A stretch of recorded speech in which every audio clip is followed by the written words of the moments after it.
Finally, the Supreme Court comes through and strikes a huge blow for voter integrity. So they don't want to look at whether the horse was stolen, but at least they're going to let us lock the barn door. This is the Dinesh D'Souza podcast.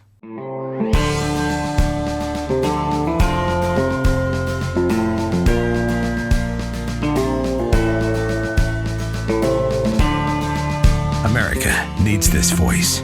The times are crazy. In a time of confusion, division, and lies, we need a brave voice of reason, understanding, and truth. This is the Dinesh D'Souza podcast.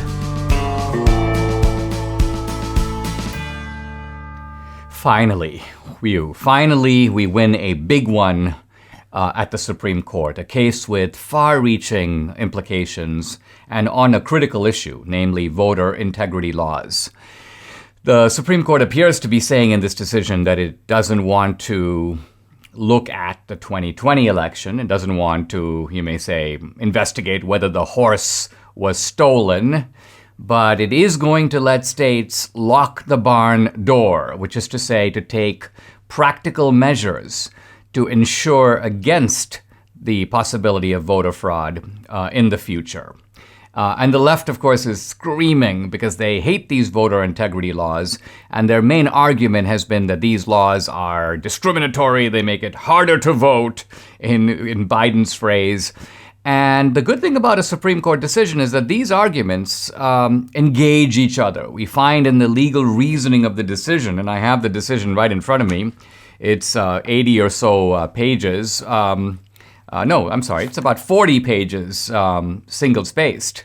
But it is a very illuminating clash between Alito, who writes the decision for the majority. By the way, it's a 6-3 majority. All the conservatives are the 6, and the 3 progressives, Kagan, Sotomayor, and Breyer, are on the other side. And so we get a kind of a Kagan writing the dissent. We get kind of a sharp contrast of views and a contrast of legal reasoning. Now, we're talking really about two things in an Arizona law. Arizona's voter integrity law requires two things, and Alito sums them up, so I'm going to read.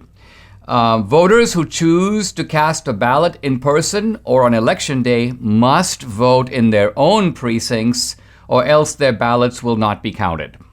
That's provision number 1. Number 2, mail-in ballots cannot be collected by anyone other than an election official, a mail carrier, or a voter's family member, household member, or caregiver. In other words, this whole idea of a guy showing up with a suitcase of votes. Oh yeah, I got these from a bunch of guys in my neighborhood. That is not going to fly. So now, here's the question. The question before the court arose out of a provision in the Voting Rights Act. The Voting Rights Act was initially passed in 1965, I believe, but it's been amended subsequently. And basically, the Voting Rights Act simply says that you can't have a voting law that, quote, denies or abridges the right of any citizen of the United States to vote on account of race or color. Now, that is broad enough, but what does it actually mean? Now, in 1980, the Supreme Court said that what it means is that the law in question, the law that falls afoul of the Voting Rights Act, must be discriminatory in intent. So not merely in effect, it must be discriminatory, it must have a discriminatory motive. But that, of course, is hard to prove. So Congress sort of amended the Voting Rights Act basically to say that no voting law can be passed that, quote, results in the denial or abridgment of the right to vote based on color. Now, here's the question. Do these Arizona provisions, which are on the face of them neutral, because after all, they don't single out blacks, they don't say things like, well, blacks can't do this, but everybody else can. They're facially neutral. They apply to the whole voting community. And the question is, do these constitute a violation of the Voting Rights Act? Now, the Circuit Court of Appeals, which took the decision was sort of one rung down, said yes. They said, quote, Arizona's policy of discarding out-of-precinct ballots have a discriminatory impact on American Indian, Hispanic, and African American voters in Arizona. Now, how is this even possible? How do they have a discriminatory impact? Well, it turns out that the appellate court said that American Indian voters, minorities, quote, renters, and poor people don't really have the habit of using the mail. Quote, minority voters rely on third-party ballot collection for many reasons. So the idea here is that here are these American Indians, and they don't like to use the mail. They don't like to also show up in person. They just like to sort of, hey, Chief, Running Bear, come over here. Here's 800 ballots. Why don't you take them in for all of us? So this kind of stuff, apparently, it was the basis of the appellate courts saying that the Arizona law was invalid. And of course, this is now picked up by Eleanor Kagan, who basically says, oh yes, we're not supposed to just look at the intent of the law, but we have to look at the discriminatory impact of the law. So the idea here is that if you have a law, even if it's facially neutral, but it has a disproportionate impact on different racial groups, that by itself creates a presumption that the law is invalid. Now, this is exactly the issue that Justice Alito takes head on. And Justice Alito starts off by saying, wait a minute. He goes, first of all, he says, voting does impose burdens on everybody. After all, it takes effort to vote. Your vote doesn't magically transfer from your mind into the machine. You have to show up to vote. You've got to take the trouble to request ballots. You've got to send in your ballots. So voting imposes burdens on everybody. The question at hand is, does this type of voting law rule impose an unfair burden on certain minority groups? And Alito says no. He says, first of all, every state has a, quote, strong and legitimate interest in preventing fraud. This is a key point. He says, quote, fraud can undermine public confidence. He says there's another important consideration here, and that is voters should be able to vote without intimidation or undue influence. And this is why, for centuries, countries have used, quote, the private voting booth. So people can't strong-arm you into voting a certain way, or you can't go to a nursing home and sort of pressure people to all vote for your candidate. And then you bring the ballots in. So Alito is saying, no, states have a right to protect the integrity of their votes. Second, he says, this is a key point, that a, quote, a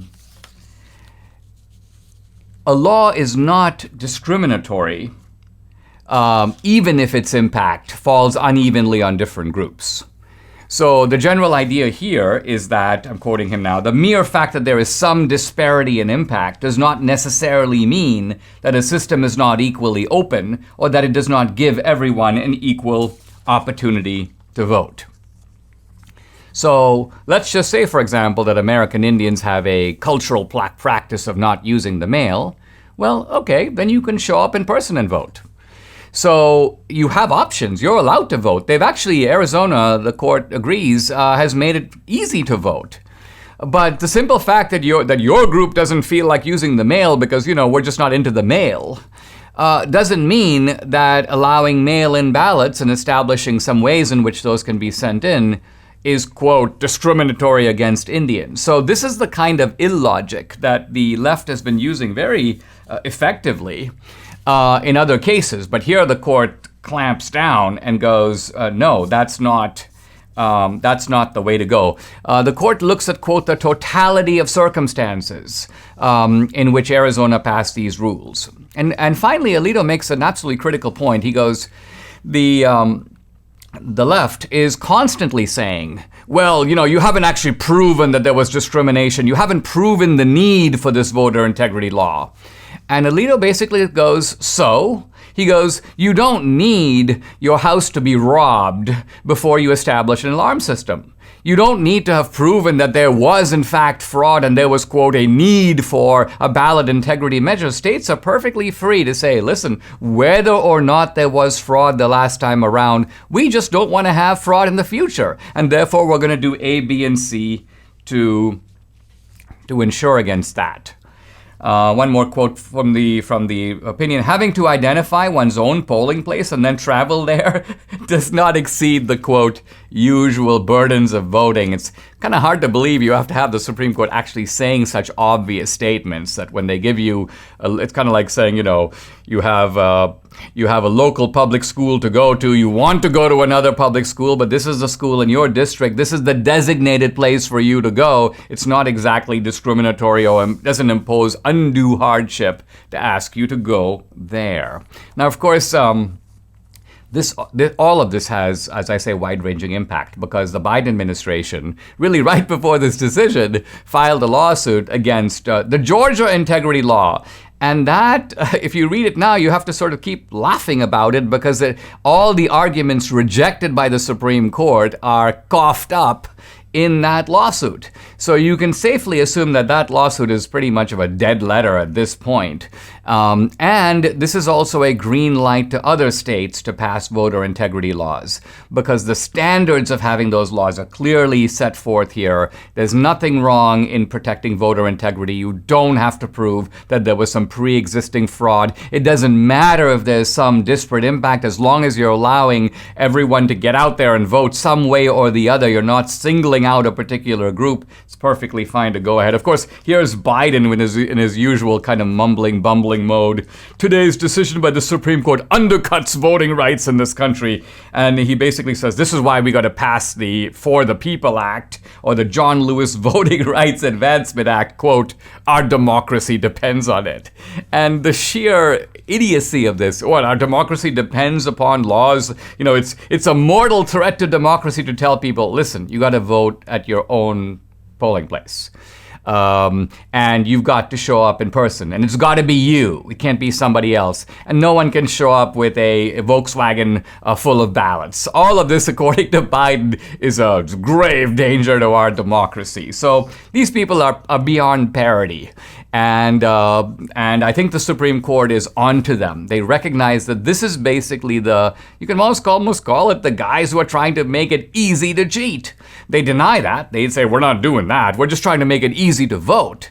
But in making it easy to vote and removing authentication requirements, you are also making it easy to cheat. And it's hard to believe that the Democrats who are pushing for this don't know that. The Supreme Court, which has disappointed us in some recent decisions, has finally come through with a big one. And for that, we should be grateful. Nancy Pelosi's task force to investigate January 6th is now underway. Of course, it features a dissident Republican, no surprise, Liz Cheney. This woman has become just a poisonous influence in the Republican Party. And I normally think of the party as kind of a big tent. But when someone is just doing the bidding of the other side, is actively working to undermine Republicans, then this person is just absolutely a liability. So I hope that the voters in Wyoming decide that Liz Cheney does not belong, you may say, on the boat. She needs to be jettisoned, at least out into the ocean. And now, this task force has one simple purpose: to vindicate the left's preposterous narrative of January 6th, which is not to say that there isn't room for genuine investigation. It's just that it's not going to come out of this task force. There are legitimate questions being raised, the most recent in Revolver magazine. What is the role of this guy, Stewart Rhodes? Stewart Rhodes, the founder of the Oath Keepers, who may very well be an FBI informant. In fact, he might even be the instigator of the plans for violence on January 6th, drawing other people into the net and then having them get arrested and charged while he, quote, the lead insurrectionist. I mean, he's sort of you may almost call him the Khalid Sheikh Mohammed, if you will, of January 6th. The whole analogy to 9/11 is, of course, preposterous, but I'm going with the left's view of it. And so how odd it would be if Khalid Sheikh Mohammed or even Osama bin Laden was not charged. And that's exactly the case with Stewart Rhodes. Now, what makes one even think that this guy is an FBI informant? Well, as it turns out, He was very involved a few years ago in a showdown at the Bundy Ranch. I don't know if you remember this. This goes back to 2014. By a weird coincidence, I was actually there. I wasn't there as a participant. Debbie's laughing, going, of course you were there. But no, what happened was that I was regularly appearing on the Megyn Kelly show on Fox. And Megyn Kelly said, hey, Dinesh, there's some crazy stuff going on at the Bundy Ranch. Would you be willing to be a kind of Fox man on the scene and keep your eyes open, and we'll have you on the show and you can talk about what you see and what you hear? So I kind of did a little bit of a, somewhat peculiar Fox correspondent work, if you will, on that one singular occasion. But when I was there, I noticed that there were all kinds of, there was, first of all, massive military presence from the U.S. government. I think there were some threats to sort of raid the ranch and take over the Bundy land, and it was a land dispute between Bundy and the government. But there was also a huge presence of militia to, quote, defend the ranch. And of course, it was a little bit scary because of the possibility of a showdown and, in fact, the eruption of massive violence between the government and American citizens. Fortunately, none of that happened. But interestingly, this fellow, Stuart Rhodes, was there. And not only was he there, but he was apparently stirring up in all kinds of public ways the troops, if you will, the militias, for the potential of violence. And he made several kind of calls to that. And at the end of the day, several of the Bundy people were arrested. The entire Bundy family. The father, Cliven Bundy, the son, Eamon Bundy, a friend of the family, a guy named Ryan Payne. They were all arrested on conspiracy to obstruct an official proceeding. Sound familiar? Very familiar charge. This is exactly what is being charged at January 6th. But again, Stuart Rhodes was never charged. He got off scot-free. Raising the question again, if the guy who is making the biggest hoopla about violence is mysteriously not charged, does it not follow that this must be a guy who's working with the U.S. government? So that's the question being raised here. Now remember, why is this important? Because there's all this public rhetoric. Well, the FBI was taken by surprise. The Capitol Police were taken by surprise. We had no idea January 6th was coming. No idea. Well, what if your guy was the head of the Oath Keepers, and he was the guy whooping everybody into the violence? Surely you would then have known about it. Why? Because you actually caused it. You're the insider of it, not Trump, the FBI. So this is the big unanswered question that a commission would do well to look at, but you can feel sure that this commission is not going to look in this direction at all, even though there is a real possibility that the lead insurrectionist was an FBI informant, which means, in effect, that January 6th was an operation run, in a sense, by the U.S. government itself, because they were the ones directing, they would have been the ones directing this guy to do what he did. And that, of course, would blow into the water the entire issue that this is sort of some grave threat to national security. The Oath Keepers are some dangerous group that is operating unhinged, kind of like ISIS. No, the idea would be that the Oath Keepers is a group that is being cunningly manipulated and steered by the U.S. government itself through one of its own operatives. And so these questions, I think, vitally important involving January 6th, but if we do get the answer at all, it's certainly not going to be from the Pelosi-Cheney faction. So guys, today is my very last day to talk about the Dinesh My Pillow special. And I've been signing the books and I've been getting the movies ready, and Debbie and I are part of the packing team, and my daughter Danielle is involved. So it's become a family operation to get you these books and movies. You got to spend $250. That's how you get a book. $500, 2 books and 2 movies, or $1,000 4 books and 4 movies. It is downright awesome. And not only do you get the books and the movies, you get Mike Lindell's great products. Now, I want to talk to you about Mike Lindell's Giza Dream Sheets, because this guy isn't just the pillow guy. He's also created these amazing dream bed sheets. They look and feel great, which means, for me, a better night's sleep, and that's cool and very crucial for my busy schedule. Mike found the world's best cotton. It's called Giza. It's ultra soft and breathable, but also extremely durable. Mike's Giza sheets come with a 60-day money-back guarantee and a 10-year warranty. The first night you sleep on these sheets, hey, you're never going to want to sleep on anything else. The Giza Dream Sheets come in a variety of sizes and colors, and Mike is making a special offer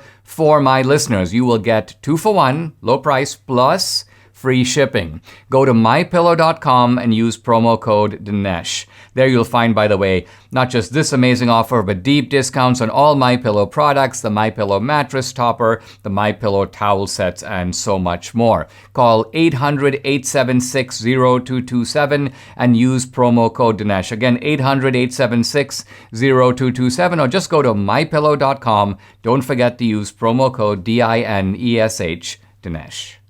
I read an article in the New York Post written by Miranda Devine about a New Yorker, Joseph Bolanos, who had a really chilling experience with the FBI. And as I read through it, it struck me that this is the sort of corruption of the deep state in a nutshell. And so I invited Joseph Bolanos to come on the podcast. Joe, thank you for joining me. I really appreciate you doing this. And let me start by asking you to say a little bit about yourself. Where do you live? What do you do? So just so people have a little introduction to Joe Bolanos. I was born and raised in New York. I live on the Upper West Side, and I've been in the security business for over 44 years. And I've also become a community leader in my area in that I'm the president of a landmark block association. And I've pretty much devoted 1/3 of my life to my block and to my neighborhood. And isn't it also true that you are you're a bachelor and that you have a 90-plus-year-old mother, and that part of what you do is you look after your mom? Yes, my mother is 94, and she's in the throes of dementia.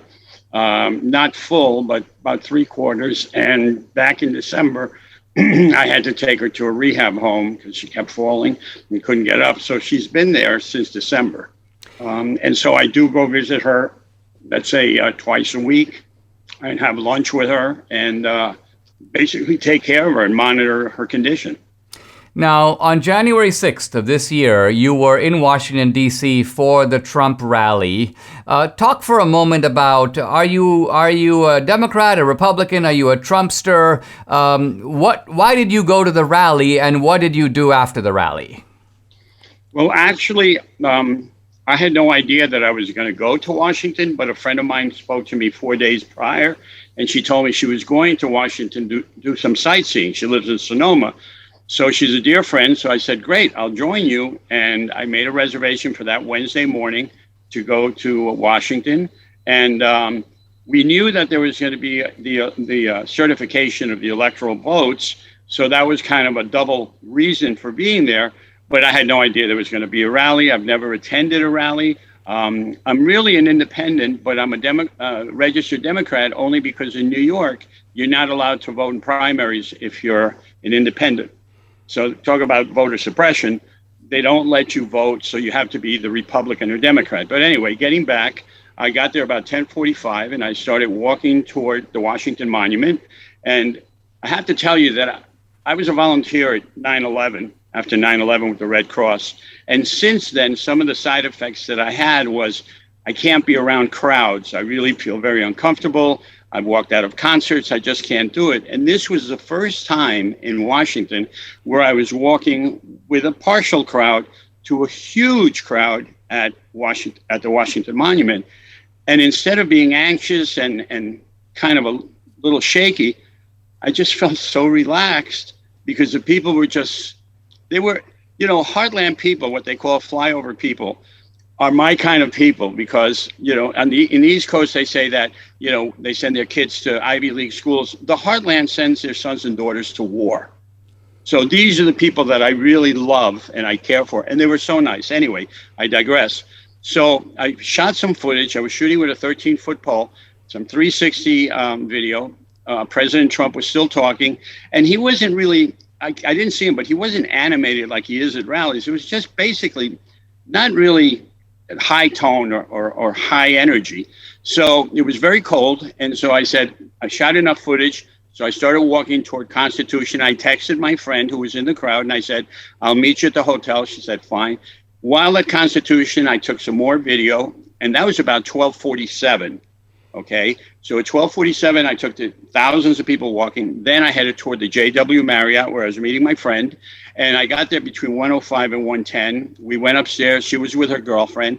We warmed up. We were eating organic chips, and I photographed. The chips were so good that I photographed them. So there's a timestamp for that. And then we were there till 2:05. We went down in the elevator, took another picture, and we headed toward the Capitol. Now, what the interesting part of this is that we were walking with a crowd. There were no unruly people. There was no civil disobedience, violence, what have you. As we approached the other side of the Capitol, not where the breach had taken place, there were no police cars. There were no barriers. There were 2 barriers on the grounds. There were no signage, no JTTF, there was no authority. So basically I kept shooting as I was walking. We were walking onto the grounds, and we didn't know we were on the grounds because the Capitol was still, a few hundred yards away. So, and there happened to be a couple of porta potties. So I'm thinking, this is an event, this is a crowd event. And it was a real, very surreal feeling because there was also a platform, which later they were saying was going to be the inauguration platform. There were a bunch of people up there, and I thought that there was going to be a speaker. Somebody was going to say something. And all of a sudden they unfurled this huge, it had to be 70-foot American flag. I get goosebumps thinking about it. And everybody went wild. And Joe, let me jump in here for a minute, though, because I want to ask you this simple question. Did you or did you not enter the Capitol? Not at all. You went back to your hotel. You have proof of it. You have timestamps from the video you took. Let's fast forward a little bit because you then go back to New York, and you are, as I understand it, with your mother, and you have not only an FBI raid of your apartment, but an FBI raid of your mother's apartment. Let's fast forward a little bit and talk about that. What happened there? Well, I was staying at my mother's because my mother is still in rehab. She's in a rehab home facility. So I was spending time there trying to clean up for her because I wanted to make it wheelchair access. They had visited me at her house on February 4th, Thursday, 4 agents. They asked me if I was Antifa, blah, blah, blah. I said no. I gave them a copy of the videos I had shot. So I said, okay, fine. Everything is fine. A week later at 6 a.m. in the morning, I'm sleeping on the couch at my mother's place, and there's banging. Open the door, FBI, FBI.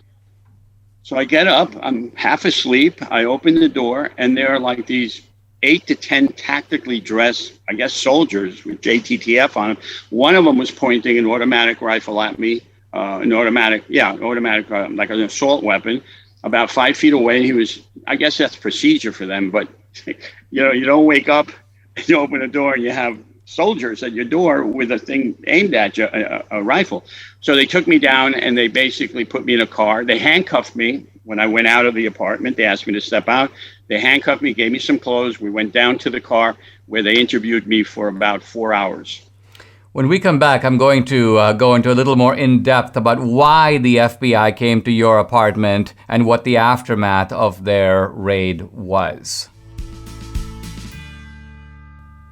I'd like to talk to you about Legacy Box. It's an effortless way to have your outdated media digitally preserved on a modern format. And right now, they're offering 40% off so you can ensure your memories are safe for generations. Now, wedding season is here, and you know your parents are going to want to look at their wedding photos. What better way to do it than to send their old photos to Legacy Box? Debbie and I have had a great experience with this company, Legacy Box, digitizing our old photos and cassette and video recordings. I was really very amused to see my stepson's ultrasound. He's now 26. Debbie hadn't seen this ultrasound in 2.5 decades. These are the kind of priceless experiences that Legacy Box helps us preserve. We're about to send them another box full of our old photos. Legacy Box is a way for you to digitally preserve your past. The process from start to finish is easy. You pack and send, and their team digitizes everything by hand. Get back perfectly preserved digital copies on thumb drive, DVD, or the cloud,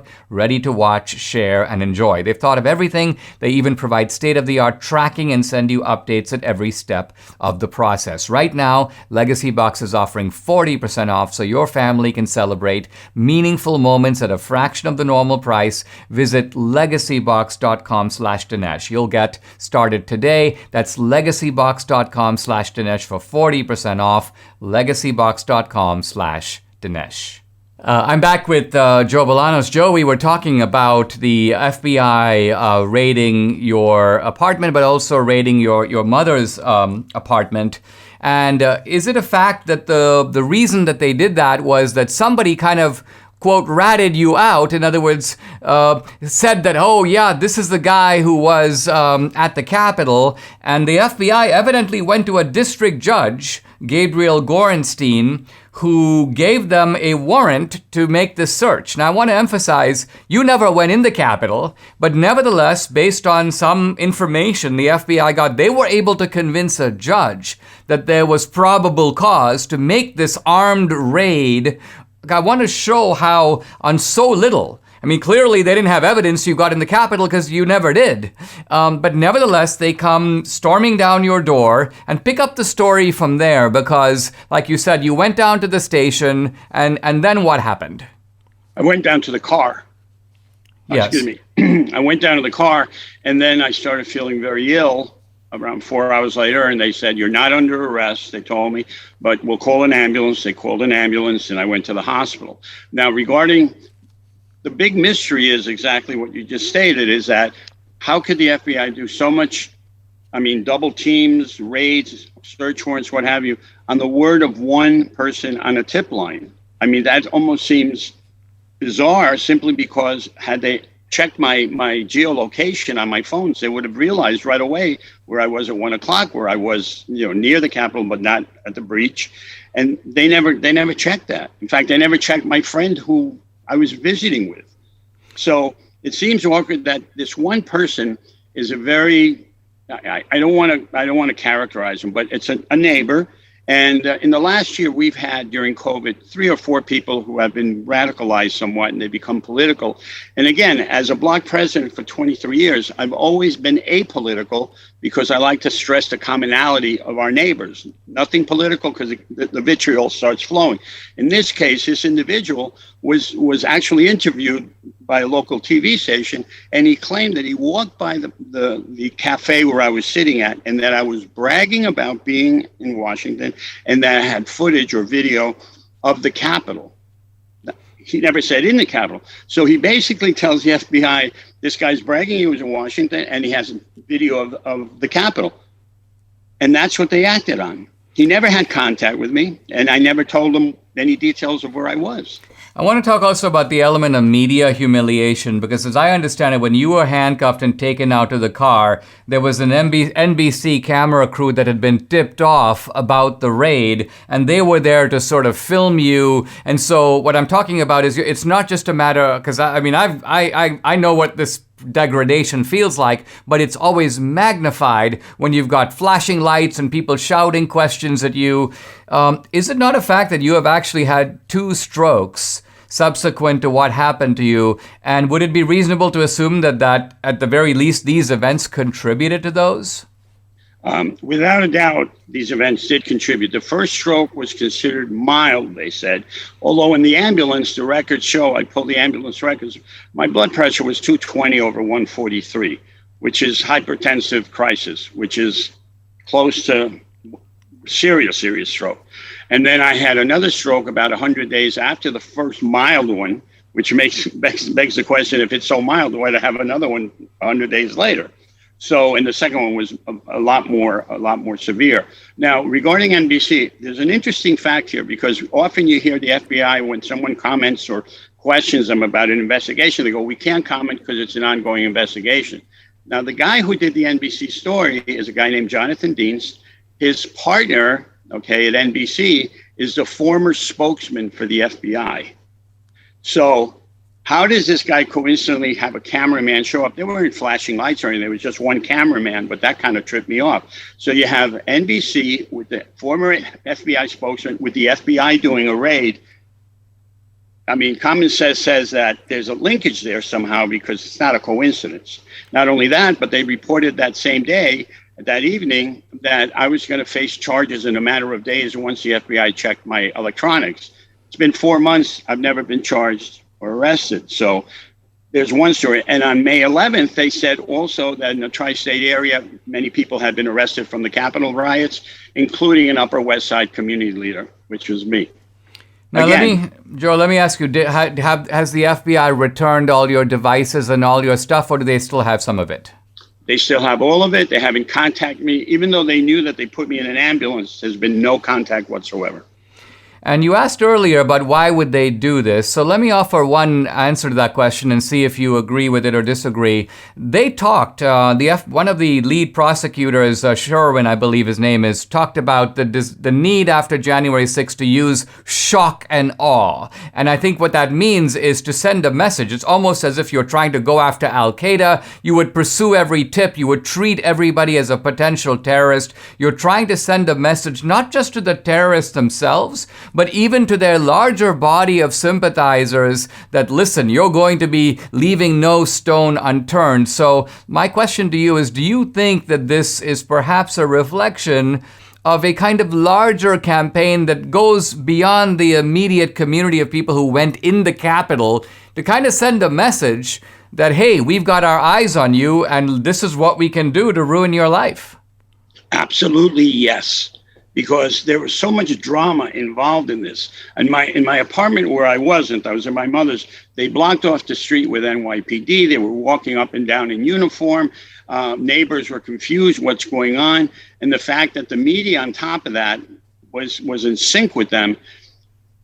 And the fact that there was no protection 2 hours at the Capitol when we arrived shows me that this is political. There's something here that, I mean, they used to be the good guys. I've always been law enforcement.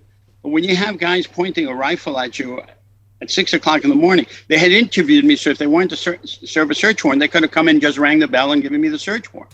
But instead, all this drama. And it's very uneasy because I watched the Richard Jewell movie by Clint Eastwood. I was in tears. Tears because the parallels are unsettling beyond words. I've seen it too, and I can totally sympathize. And then you have the fact that here you are a man with an impeccable reputation, and now there are guys who live in your own neighborhood who think you're some kind of a domestic terrorist. I mean, is that something that stings to have to live with, the unjust accusation that was implanted there by your own government? Yes, undoubtedly. And, being shunned, it's not that it's the end of the world, but it reminds me of 1938 Germany, where propaganda turned people against, let's say, Jewish people, and they rounded them up to an untimely end, and all because the neighbors were dropping phone calls saying, my neighbor is a Jew. And I got to tell you, every time I think of that, it's really very, very sobering, because when I walk out my door, I would say good morning, like we always say, good morning, and they would just walk by, and it's like beyond uncomfortable. And I've devoted 1/3 of my life to these people. Joe, you're a brave guy and a good guy. I'm really sorry what you went through. It doesn't just make me sad, it makes me really furious. But thanks so much for sharing your story on the podcast. Thank you, Dinesh. It's been a pleasure. If inflation is the problem, is there a solution? Yes, there is. Gold, silver, precious metals. Now in May, the U.S. inflation rate, 5%, the highest in 13 years, and you're seeing it around you. Higher fuel prices, higher food prices, higher car prices, construction costs, housing prices, the list goes on. So inflation is now here, and have you protected your savings, your investments? If you haven't yet diversified a portion into precious metals, the answer is no. Now for decades, I never wanted to invest in gold.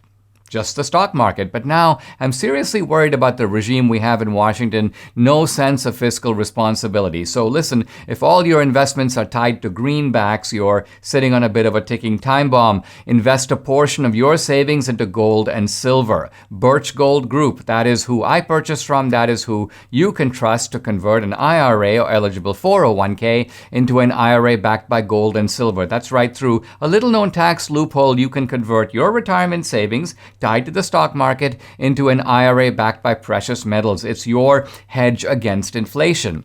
Text Dinesh to 484848 for your free information kit on precious metals IRAs, or to speak with a Birch Gold representative today. With 10,000 customers, an A-plus rating with the Better Business Bureau, and countless 5-star reviews, Birch Gold can help you too. Text Dinesh to 484848 and invest in gold like I did before it's too late.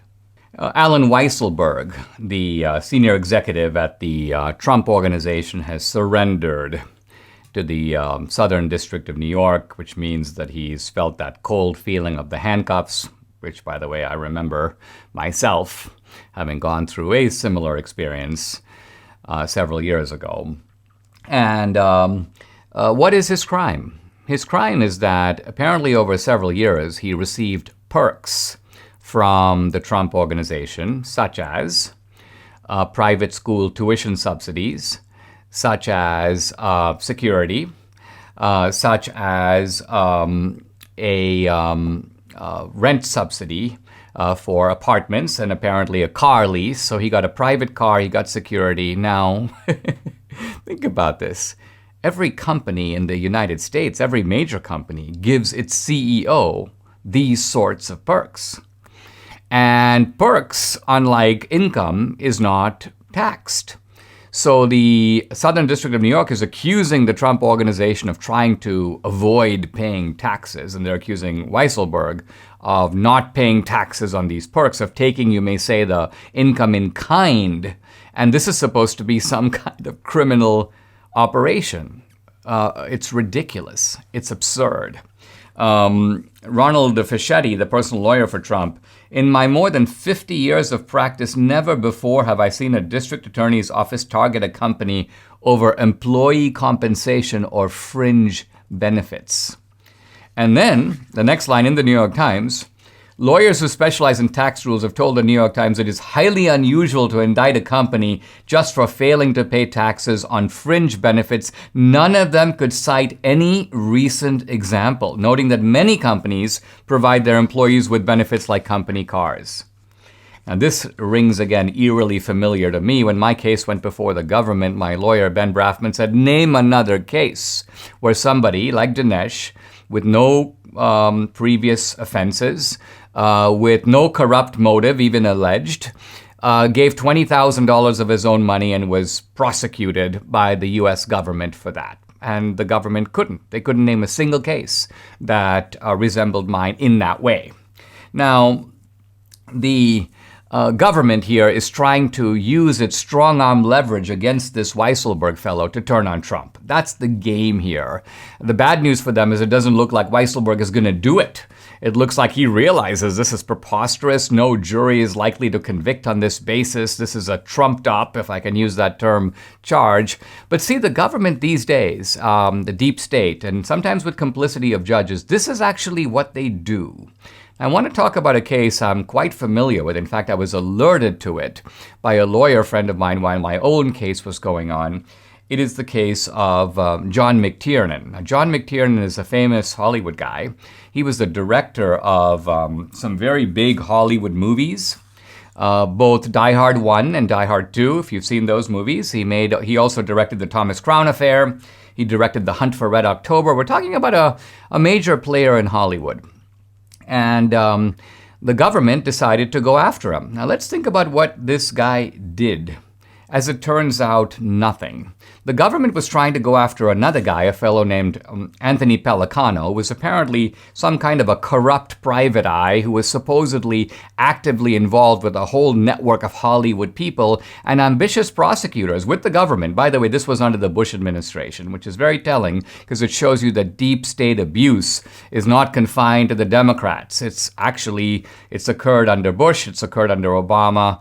It's a problem with both parties. It's a problem with the deep state itself. And so they go after this guy, Pelicano, but they wanted to nab all these Hollywood movie directors and these big name actors who they thought were part of this corrupt ring, and they found that they couldn't get anybody. And so they decided to zero in on this guy, McTiernan.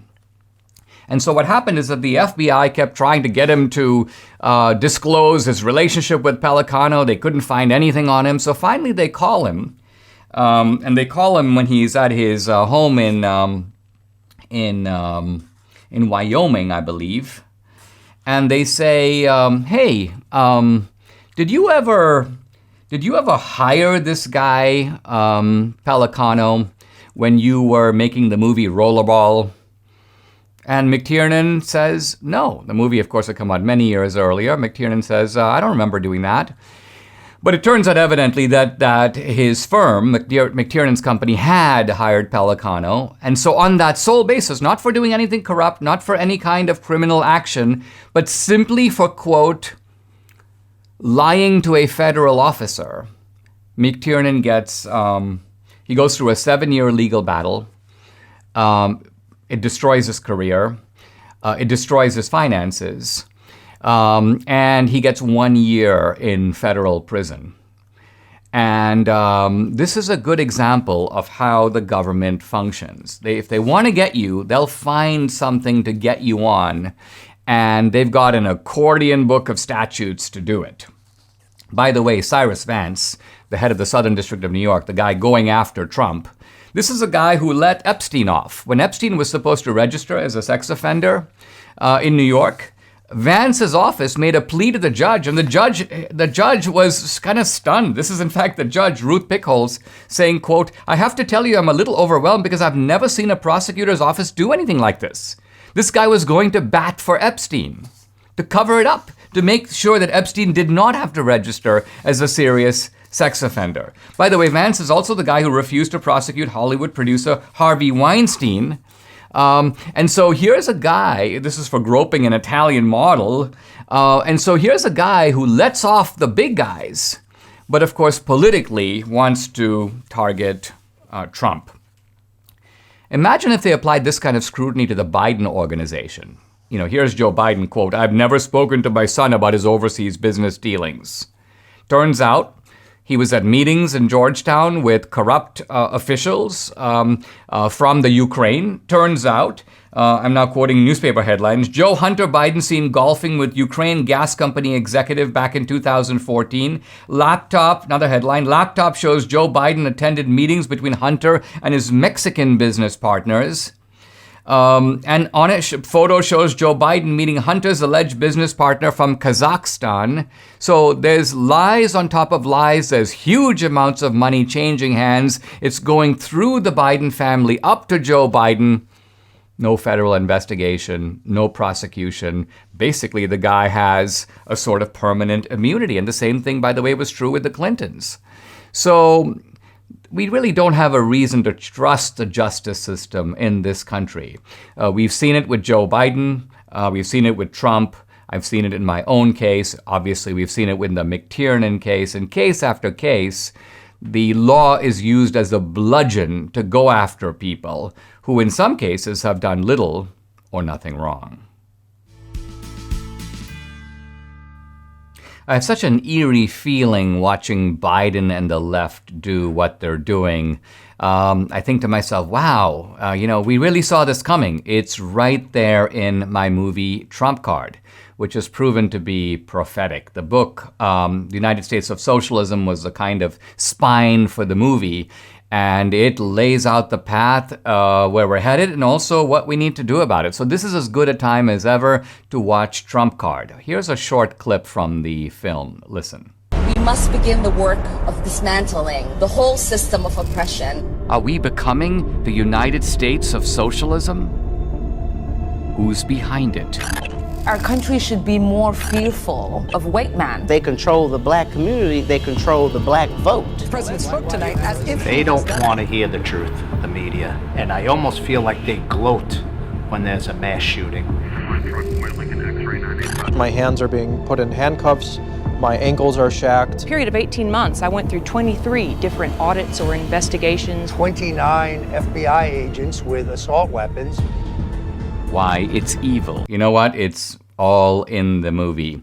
And you got to see it if you haven't already. Here's how you can get Trump Card. The DVDs are now at an incredible bargain price of $9.99. You got to get one for yourself and more as gifts. Here's how you do it.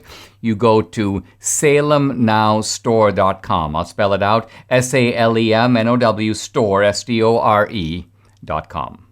The Biden administration is planning to go after the trusts that very rich people use to avoid taxes and transmit their huge fortunes to their children and grandchildren. And I, for one, am not sorry about it. I'm not sorry about it for an obvious reason. These super rich people who are going to be affected by this are the ones who helped to put Biden in office. And while Republicans traditionally have defended these people and defended them probably on a good basis, the basis by and large is this: look, it's better to keep money in the hands of the private sector than to give it to the government. Even if it's abused in the private sector, even if some guy is using the money to buy yachts and traipse around the world, would it be used any better if you took this money, which at least that guy has earned, and give it to, let's say, 430 congressmen who never moved a finger to earn it and would be only too happy to spend it to essentially buy political favors to get them reelected? So this is a case where it's not that we approve of these huge accumulations of wealth per se. We just don't trust the government to spend that money well, because it never does. But that being said, let's go into the meat of this, the way that these trusts work. So you think about it, there's an estate tax in this country. Now, it doesn't kick in until several $1 million. That's kind of a floor. But let's say you have $1 billion. Then above that minimum, the exempted amount, you'd have to pay 40% in estate taxes before the money goes to your children. And that means that you're down from, let's say, $1 billion to $600 million right away. $400 million is gobbled up by the government. So very rich people, to avoid this, will create a trust. Now, a trust is kind of a legal person, and trusts never die. A trust is kind of a permanent, ongoing entity. And so the money, when it goes in the trust, essentially dodges the estate tax. And so this is where a lot of the super rich deposit their money. This is how they get around the estate tax. And they're also able, by the way, to minimize other types of taxes. So the Biden people realize if we're going to get money out of these people, we need to target these trusts. And they're doing so in a couple of different ways. They're putting certain types, they want to put certain types of restrictions on the way capital gains is transferred. They want to target these so-called dynasty trusts and impose a capital gains tax on them, which, even though it's over a long period of time, it kicks in a few years. And so the reaction among these rich people, are now quoting Megan Jones, who's a tax law attorney at a firm called Pillsbury Winthrop Shaw Pittman. She goes, quote, "I've used the technical term freaking out." So some of these super rich people and their kids, who stand to gain enormously from these existing trust laws, are like, we can't believe it. This is unbelievable. Why? Because Biden is actually going at the source, or intends to go to the source, of their wealth. Richard Greenberg, a lawyer at Greenberg and Schulman, what they're doing is creating a whole new tax regime. So suddenly, see, some of these super rich people, they don't really worry too much about the income tax, because a lot of their money comes from capital gains. And if they can avoid the estate tax through these trusts, they feel like they're okay. So they thought, hey, it's okay. We can be Democrats. We can talk about the Green New Deal and talk about the oceans rising, and we can be for racial justice, and we can be comfortable that Biden will protect our pocketbooks. But now the Biden guys are like, you know what? There's a big bag of loot over there, so let's go after it. And again, Republicans have by and large been obstacles when the left has tried to do this. But I think no more. There's no reason to do that. We don't care about these people. If they vote for a Biden regime that then turns around and sticks it to them, I say, You get what you pay for. You put all this money to get this man into the Oval Office, and now you deal with it. It's completely your problem. So Republicans, again, should not go back to their ancestral impulses, protect the rich. No, let these people go down and let them defend themselves against these Biden initiatives. We need to focus on the people that we care about, which is the ordinary American struggling to make his life better, the ordinary American who has been hurt by the left and hurt by what these super wealthy people have been doing in supporting leftist measures. They've been promoting critical race theory in their own way. They promote the transgender stuff. They're corrupt across the board. So why on earth should we defend their pocketbooks, and why on earth should we defend their loot? Short answer, we should not, and we will not. Hey, Mike Lindell and I both want to wish you a happy 4th of July. I also want to thank you for supporting my MyPillow initiative, and I'm sure Mike Lindell is very grateful for the business that you've brought his way. Today's the last day, by the way, of my 4th of July special. It actually ends this Sunday, July 4th. So this is kind of your last chance to take advantage of it. If you spend $250 or $500 or $1,000, you're not just going to get great products from Mike Lindell, but you're going to get free signed books and movies coming directly from Dinesh. Now, let me talk about Mike Lindell's pillows.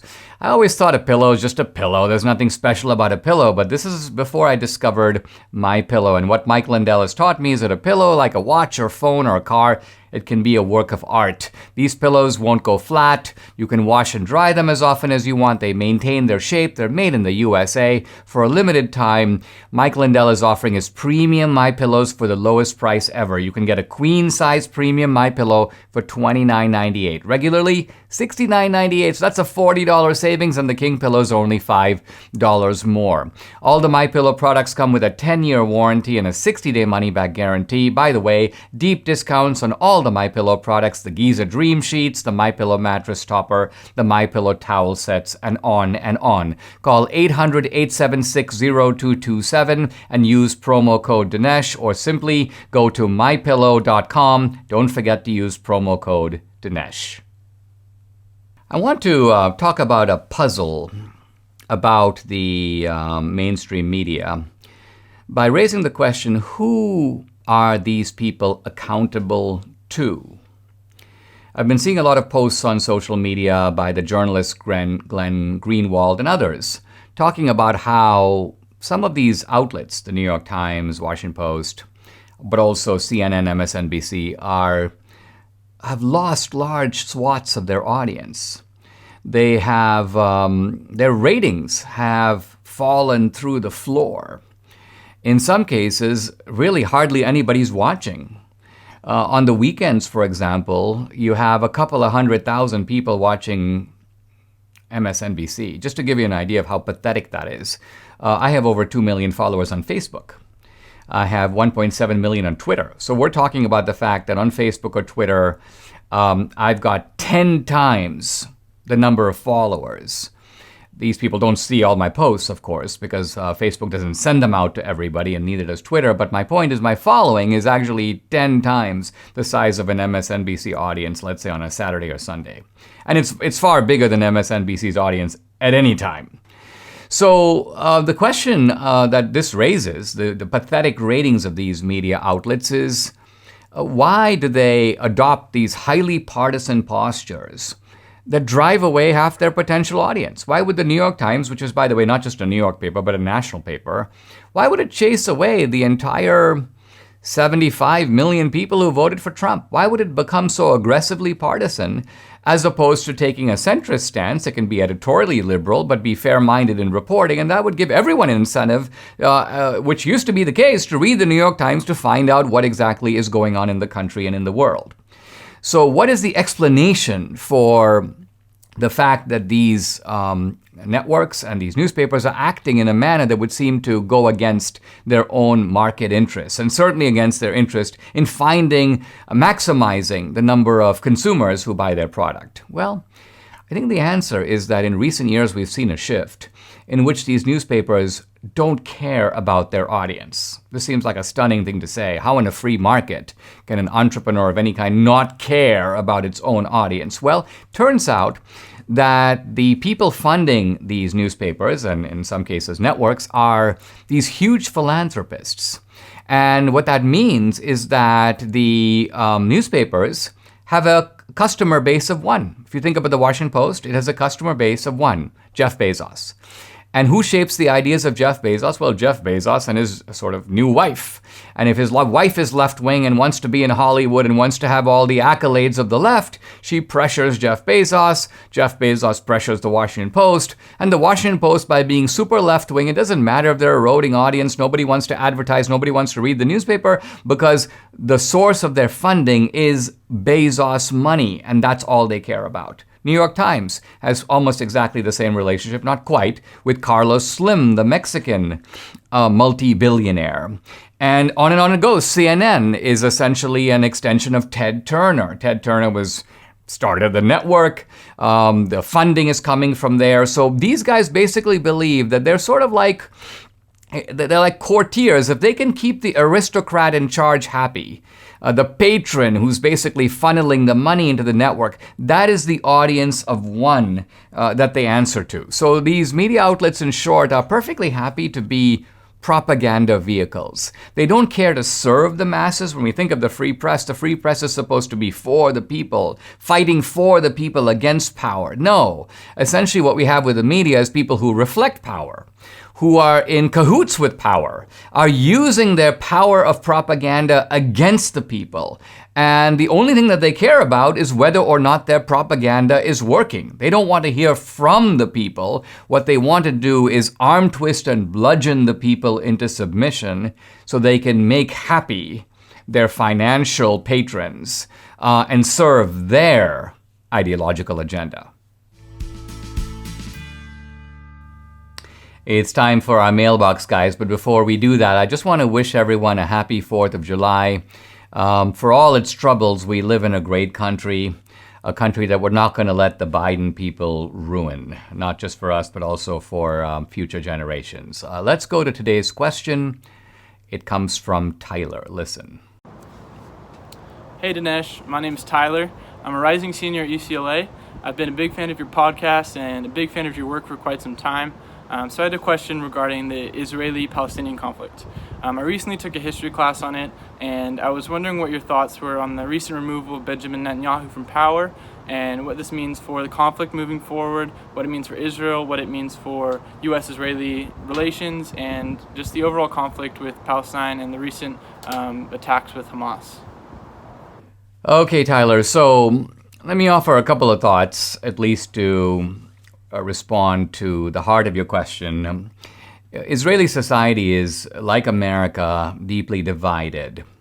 But while America is divided almost cleanly into two, Israel is divided more than one way. It's divided into a number of different camps. There's of course the ideological divide, which very much mirrors the American ideological divide.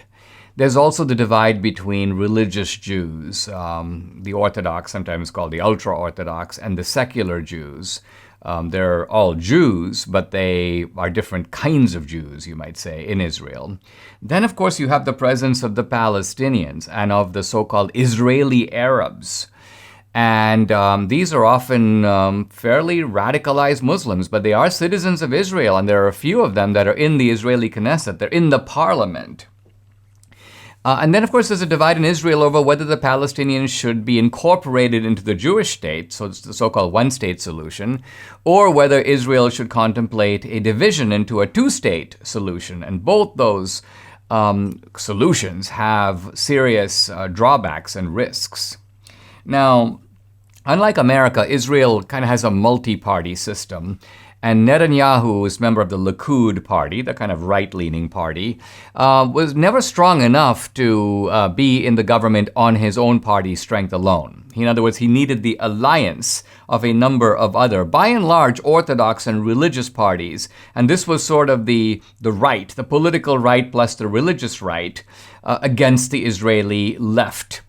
But what's happened is that Netanyahu is being a controversial figure, somewhat like Trump.